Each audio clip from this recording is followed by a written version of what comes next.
Se ha hecho viral un nuevo y extraño video de El Chapo que contradice directamente las cosas que hizo en el pasado. El que fuera el temido líder del cártel de Sinaloa, sus abogados sostienen ahora que no era el cerebro de las operaciones y hacen afirmaciones que desvían totalmente la culpa en una nueva dirección. Afirman que ha sido injustamente retratado, convertido en chivo expiatorio, maltratado en prisión, sometido a duras condiciones y privado de un juicio justo, lo que ha llevado a cuestionar su verdadero papel y lo que realmente está ocurriendo con él. ¿Forma esto parte de una estrategia legal o está ocurriendo algo más tras las cortinas? Para averiguarlo, tenemos que examinar el extraño vídeo de la reivindicación de El Chapo.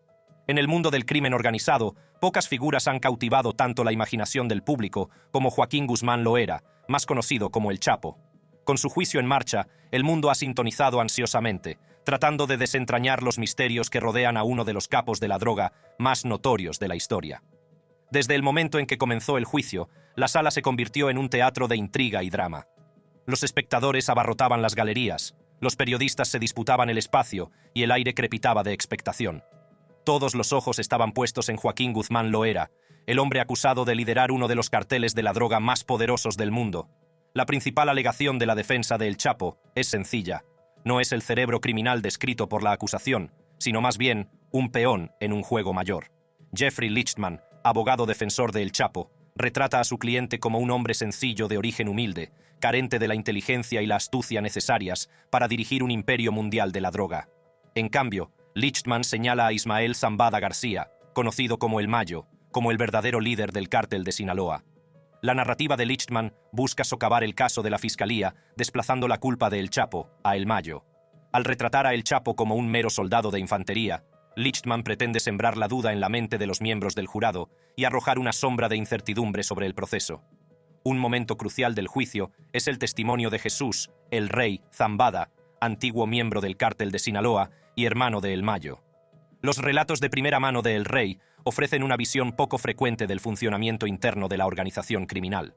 Relata audaces fugas, operaciones clandestinas y la brutal realidad de la vida dentro del cártel. El testimonio de El Rey proporcionó una rara visión de la jerarquía del cártel, detallando cómo él y El Chapo manejó las operaciones del cártel, desde la logística hasta el soborno. Habló de los lujosos estilos de vida de la élite del cártel y de la brutal aplicación de sus normas. Sus relatos sobre la participación de El Chapo en las actividades del cártel pintaron un cuadro totalmente distinto del esbozado por la defensa. La acusación también presentó pruebas de las tristemente célebres fugas de Guzmán de prisiones de máxima seguridad, argumentando que tales hazañas no podrían haberse llevado a cabo sin la influencia y los recursos que conllevaba ser el líder del cártel de Sinaloa. Destacaron la capacidad de El Chapo para eludir la captura durante años, sugiriendo que era indicativo de su poder y alcance. La defensa, sin embargo, rechazó estos argumentos como circunstanciales, alegando que las fugas de El Chapo fueron facilitadas por funcionarios corruptos del gobierno mexicano, funcionarios que en realidad estaban aliados con El Mayo. Afirmaban que el verdadero capo seguía en libertad gracias a su capacidad para sobornar a los corruptos, implicando en el proceso a presidentes mexicanos y políticos de alto rango. En el centro de la estrategia de la defensa está también la presentación de El Mayo Zambada como el verdadero cerebro del cártel de Sinaloa. Lichtman sostiene que El Mayo orquestó las operaciones del cártel, mientras que El Chapo desempeñó un papel subordinado. Al echar la culpa a El Mayo, la defensa pretende socavar los argumentos de la acusación y suscitar dudas sobre la culpabilidad de El Chapo. Este retrato choca violentamente con la imagen del hombre que había sido capturado y paseado ante las cámaras, el hombre cuyo nombre infundía miedo tanto a las fuerzas del orden como a los delincuentes. La narrativa de la defensa sugería una conspiración de proporciones monumentales, implicando a funcionarios de alto nivel y pintando un cuadro de corrupción que alcanzaba las más altas esferas del poder. Un elemento central de la defensa de El Chapo es la afirmación de que fue incriminado en una vasta conspiración en la que participaron altos funcionarios de ambos lados de la frontera.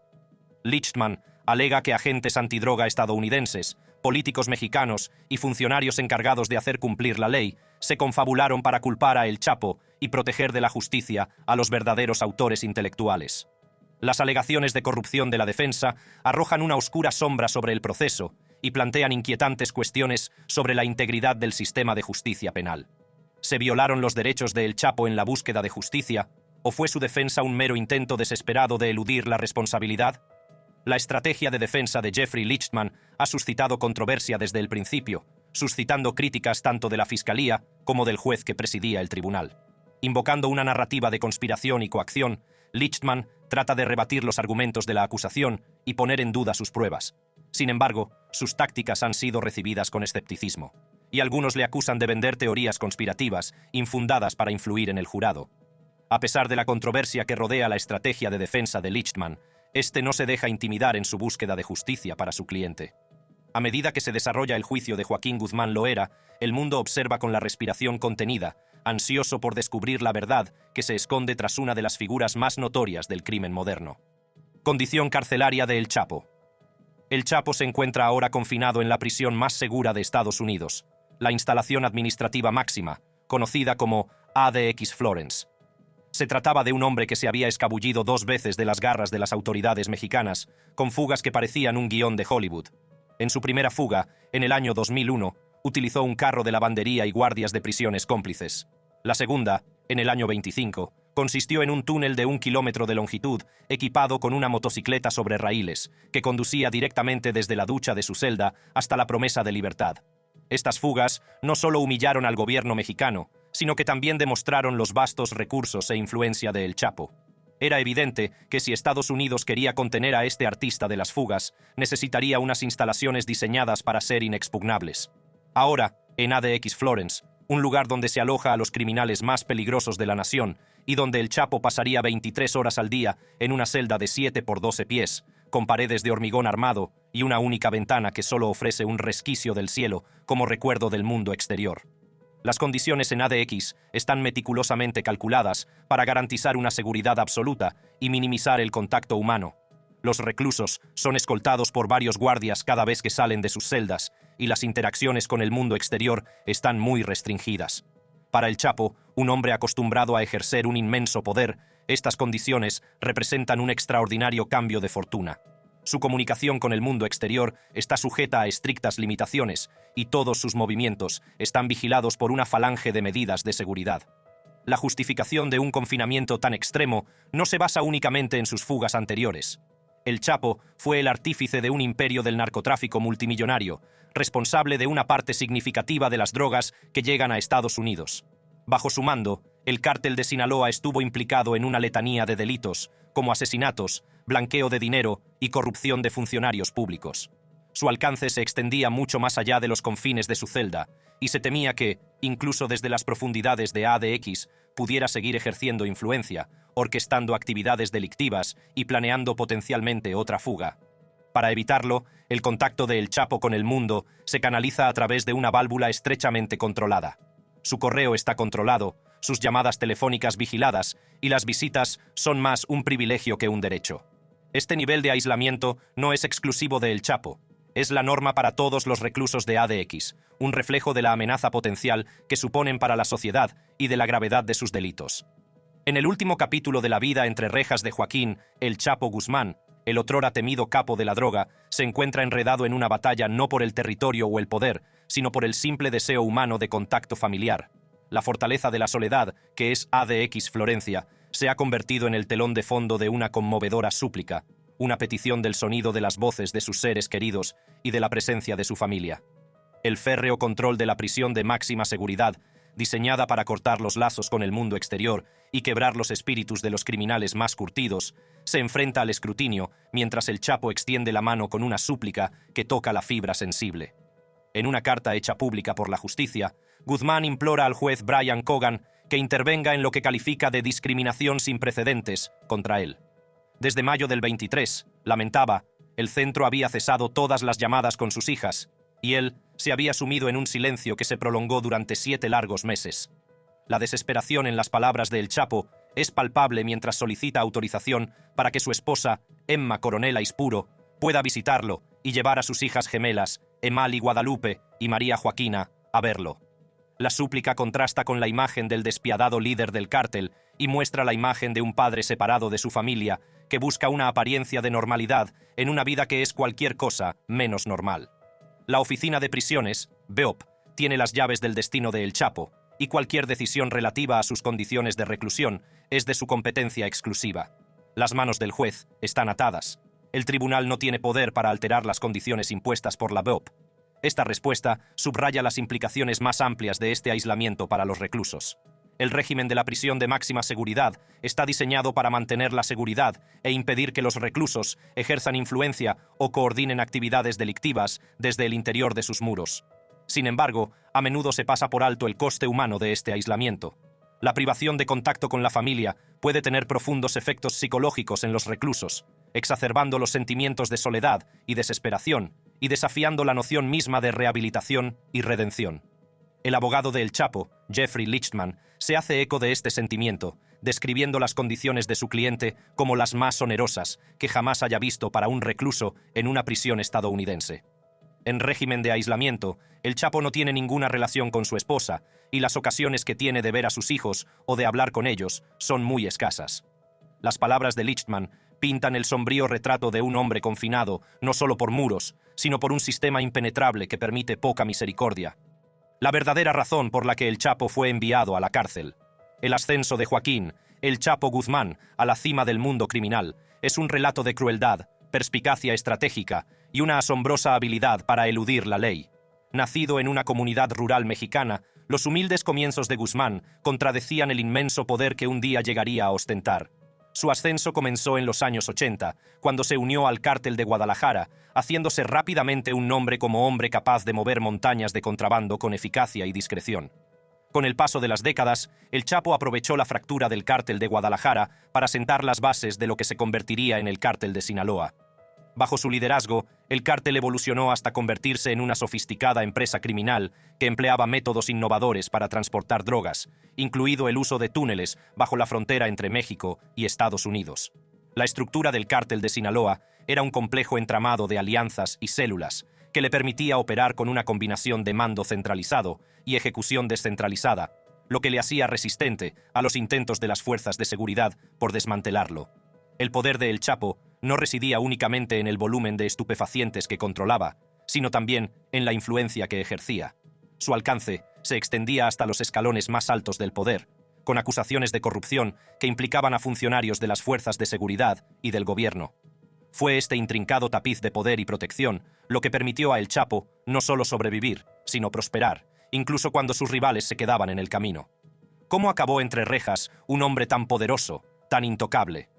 La verdadera razón del encarcelamiento de Joaquín, El Chapo Guzmán, está rodeada de misterio y sujeta a una plétora de teorías conspirativas. La detención y posterior encarcelamiento de El Chapo, una de las figuras más infames del narcotráfico mundial, ha suscitado intensas especulaciones sobre las fuerzas clandestinas que actúan entre bastidores. Aunque las versiones oficiales citan los esfuerzos de las fuerzas de seguridad para combatir el crimen organizado, la verdad puede ser mucho más intrincada y estar oscurecida por capas de intriga política, corrupción y agendas clandestinas. Una teoría conspirativa muy extendida gira en torno a la idea de que la detención de Guzmán fue orquestada para servir a intereses políticos, tanto nacionales como internacionales. Según esta hipótesis, las autoridades mexicanas, presionadas por Estados Unidos, pretendían demostrar su compromiso con la lucha contra los cárteles de la droga y el refuerzo de las medidas de seguridad. Al capturar a El Chapo, pretendían mostrar su determinación a la hora de enfrentarse al crimen organizado y apaciguar a sus aliados extranjeros, en particular al gobierno estadounidense, que llevaba tiempo buscando la captura de Guzmán. Otra teoría sostiene que el encarcelamiento de El Chapo formaba parte de una estrategia geopolítica más amplia destinada a ejercer influencia sobre el tráfico de drogas y la dinámica geopolítica de México. Algunos especulan que poderosos actores internacionales, como agencias de inteligencia o gobiernos rivales, orquestaron la detención de Guzmán para desestabilizar al cártel de Sinaloa y afirmar su control sobre el lucrativo mercado de los estupefacientes. Al eliminar a Guzmán de la ecuación, estas entidades podrían manipular el equilibrio de poder dentro del tráfico de drogas para favorecer sus propios objetivos geopolíticos. Además, hay teorías que sugieren que la detención de Guzmán se debió a luchas internas por el poder dentro de la clase política mexicana. Las acusaciones de connivencia entre los cárteles de la droga y los funcionarios del gobierno han asolado durante mucho tiempo la política mexicana, con acusaciones de corrupción y complicidad muy extendidas entre las fuerzas del orden y las instituciones gubernamentales. En este contexto, la detención de Guzmán puede haber estado motivada por maquinaciones políticas destinadas a consolidar el poder, ajustar cuentas o eliminar rivales dentro de los laberínticos pasillos de la política mexicana. Además, Algunas teorías de la conspiración sostienen que la captura de Guzmán se programó para que coincidiera con acontecimientos políticos cruciales, tanto nacionales como internacionales. Abundan las especulaciones sobre el papel de actores externos, como gobiernos extranjeros o agencias de inteligencia, en la orquestación de la detención de Guzmán para servir a sus propios intereses estratégicos, ya sea por cálculos geopolíticos, imperativos económicos o agendas encubiertas. Estas teorías subrayan la complejidad y la opacidad que rodean el encarcelamiento de Guzmán. Además, hay hipótesis que sugieren que la detención de Guzmán se fraguó para distraer a la opinión pública de cuestiones más amplias o de los escándalos que asolan al gobierno mexicano. Al centrar la atención de los medios de comunicación en el espectáculo de la captura de El Chapo, las autoridades podrían desviar la atención de cuestiones políticas polémicas, problemas económicos o acusaciones de corrupción. En este escenario, la detención de Guzmán sirve como una conveniente cortina de humo para ocultar problemas sistémicos más profundos o fallos dentro de la sociedad mexicana. Además de los motivos políticos, algunas teorías de la conspiración proponen explicaciones alternativas para la detención de Guzmán, invocando fuerzas ocultas o sobrenaturales. Desde rumores de rituales místicos hasta afirmaciones de intervención divina, estas teorías reflejan una creencia profundamente arraigada en la existencia de fuerzas ocultas que determinan el curso de los acontecimientos humanos. Aunque carecen de pruebas empíricas, estas especulaciones ponen de relieve el perdurable encanto del misterio y la intriga que rodean el encarcelamiento de Guzmán. En última instancia, es posible que la verdadera razón del encarcelamiento de El Chapo nunca se desvele del todo, oscurecida por capas de secretismo, engaño e intriga. Ya sea por conveniencia política, maniobras geopolíticas o agendas clandestinas, la detención de Guzmán personifica la compleja interacción entre poder, corrupción y ambición en el turbio mundo del crimen y la política internacionales. La historia de la fuga de El Chapo Joaquín, El Chapo Guzmán, adquirió notoriedad no solo por su imperio criminal, sino también por su habilidad para eludir la captura, orquestando audaces fugas de prisión que desconcertaron a las autoridades y cautivaron la imaginación del público. A pesar de haber sido encarcelado en múltiples ocasiones, la astucia y el ingenio de El Chapo le permitieron urdir audaces fugas, aprovechando los puntos débiles de la seguridad penitenciaria y aprovechando las alianzas corruptas para facilitar su huida hacia la libertad. Uno de los capítulos más tristemente célebres de la saga criminal de El Chapo tuvo lugar en 2001, cuando protagonizó una espectacular fuga de una prisión de máxima seguridad en México. Guzmán, que había sido acusado en San Diego de blanqueo de dinero y narcotráfico, se enfrentaba a la posibilidad de ser extraditado a Estados Unidos, lo que le llevó a idear un elaborado plan para huir de su confinamiento. Con la ayuda de guardias corruptos y cómplices dentro de la jerarquía de la prisión, Guzmán orquestó su huida, aprovechando las vulnerabilidades de la infraestructura y los protocolos de seguridad de la prisión. El 19 de enero de 2001, Francisco El Chito Camberos Rivera, un guardia penitenciario cómplice de Guzmán, facilitó su fuga abriendo la puerta electrónica de la celda del narcotraficante. A continuación, Guzmán se ocultó en un carro de lavandería que fue conducido a través de múltiples controles de seguridad por el trabajador de mantenimiento Javier Camberos. Al amparo de la oscuridad, Guzmán salió del carro y desapareció en la noche, ayudado por una red de colaboradores que habían sido sobornados para facilitar su huida. La audacia de la evasión de Guzmán dejó atónitos a los funcionarios encargados de hacer cumplir la ley y puso de relieve la profundidad de la corrupción que impregna el sistema penitenciario mexicano. Tras su fuga, la influencia de Guzmán se extendió mucho más allá de los confines de su celda, con acusaciones de complicidad generalizada entre el personal y los funcionarios de prisiones. El plan de fuga, meticulosamente orquestado por Guzmán, incluía sobornos a guardias, contrabando y trato preferente por parte del personal penitenciario. Además, Guzmán presuntamente ejercía influencia sobre casi todas las personas de la prisión, incluido el director del centro, que posteriormente fue implicado y encarcelado por colaborar en la fuga. El descaro de la fuga de Guzmán puso de manifiesto el alcance de su poder y los retos a los que se enfrentan las autoridades en la lucha contra el crimen organizado en México. Tras su fuga en 2001, Guzmán permaneció en libertad durante más de una década, orquestando un reino de terror en su intento de expandir su imperio criminal y consolidar su control sobre las lucrativas rutas de la droga. En medio de una escalada de violencia y guerras entre cárteles, el cártel de Sinaloa de Guzmán se enfrentó a organizaciones criminales rivales, desencadenando una ola de derramamiento de sangre que sumió a México en el caos. El gobierno mexicano, presidido por Felipe Calderón, lanzó una ofensiva contra los cárteles de la droga, desplegando fuerzas militares en un intento de sofocar la violencia y desmantelar los sindicatos criminales. Sin embargo, la capacidad de Guzmán para eludir su captura puso de manifiesto los enormes desafíos a los que se enfrentan las fuerzas de seguridad en su lucha contra el crimen organizado. A pesar de las intensas persecuciones y de los esfuerzos internacionales por detenerlo, Guzmán siguió siendo escurridizo, eludiendo la captura mediante una combinación de tácticas astutas, subterfugios y corrupción. El fracaso a la hora de detener a Guzmán puso de manifiesto la influencia omnipresente de los cárteles en la sociedad mexicana y la complicidad de los funcionarios del gobierno en la perpetuación del ciclo de violencia y corrupción. En julio de 2015, Guzmán volvió a protagonizar una audaz fuga de una prisión de alta seguridad, consolidando aún más su reputación de maestro de la evasión. A través de un elaborado sistema de túneles construido bajo su celda, Guzmán orquestó su huida hacia la libertad, emergiendo de las profundidades de la tierra para eludir su captura una vez más. La audacia de la fuga de Guzmán captó la atención mundial y puso de manifiesto la vulnerabilidad del sistema penitenciario mexicano, provocando una condena generalizada y llamamientos a la reforma. En la persecución subsiguiente, las autoridades movilizaron recursos para recapturar a Guzmán, desplegando fuerzas militares y aplicando medidas de seguridad reforzadas para impedir su fuga. A pesar de estos esfuerzos, Guzmán siguió prófugo durante varios meses, eludiendo su captura mediante una combinación de sigilo y subterfugios. Sin embargo, en enero de 2016, la suerte de Guzmán finalmente se acabó cuando fue detenido por las autoridades mexicanas tras un dramático tiroteo en la ciudad de Los Mochis. La captura de Guzmán supuso una importante victoria para las fuerzas del orden y asestó un duro golpe a las operaciones del cártel de Sinaloa. Sin embargo, también puso de relieve los retos permanentes que plantean la delincuencia organizada y la influencia omnipresente de los cárteles de la droga en la sociedad mexicana. A pesar de su encarcelamiento, el legado de Guzmán sigue siendo un gran símbolo de las complejidades y contradicciones de la lucha contra el narcotráfico y la corrupción en México.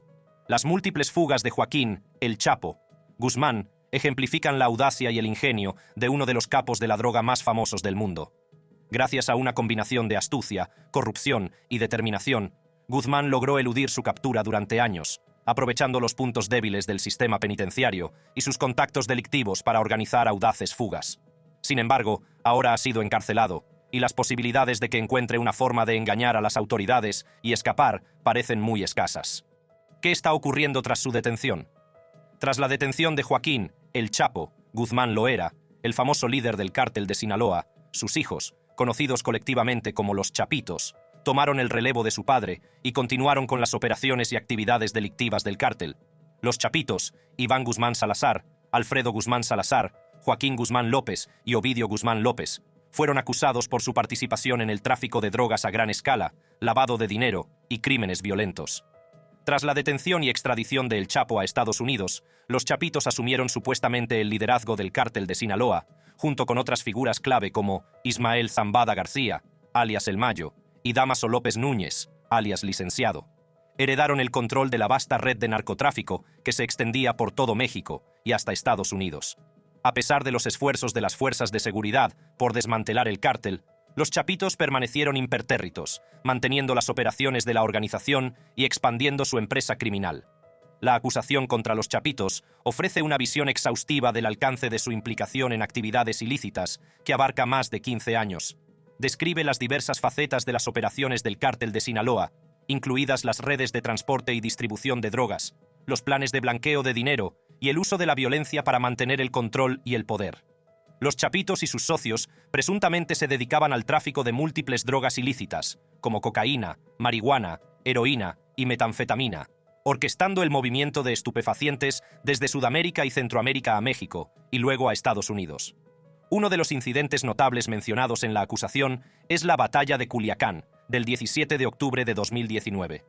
Durante este enfrentamiento con las fuerzas de la Guardia Nacional Mexicana, Ovidio Guzmán López fue capturado y posteriormente liberado, mostrando la capacidad del cártel para desafiar y evadir los esfuerzos de las fuerzas del orden. Los Chapitos, junto con otros miembros del cártel de Sinaloa, fueron acusados de utilizar diversos medios para eludir la detección, como el soborno de funcionarios públicos, la intimidación y la violencia contra rivales y personal de las fuerzas del orden. Los métodos de transporte empleados por los Chapitos y sus socios eran diversos y sofisticados, desde aviones de carga y submarinos hasta vehículos terrestres y transportistas comerciales. Utilizaban una red de correos, túneles y escondites para facilitar el transporte de drogas a través de las fronteras, con especial atención a la importación de estupefacientes a Estados Unidos. La acusación pone de relieve la escala y complejidad de sus operaciones, ilustrando los retos a los que se enfrentan las fuerzas del orden en la lucha contra organizaciones delictivas transnacionales como el Cártel de Sinaloa.